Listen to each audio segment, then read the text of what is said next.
The idea behind the show is there's two sides to this story, or you can go either way.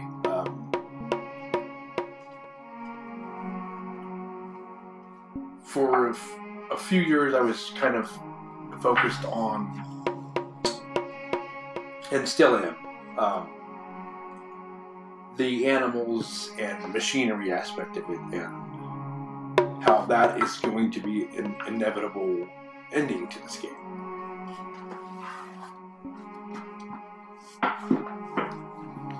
And then I kind of think that I needed a little recharge, because it just seemed like such a dark path that I kept going down. So I decided to start painting the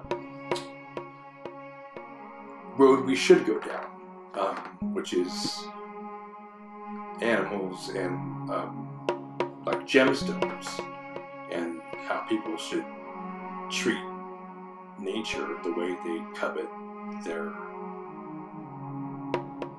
gems and like trinkets. And that kind of was a good recharge, and a path that I'm definitely happy I went down. So it's the road that we should go down instead of leading to the other one.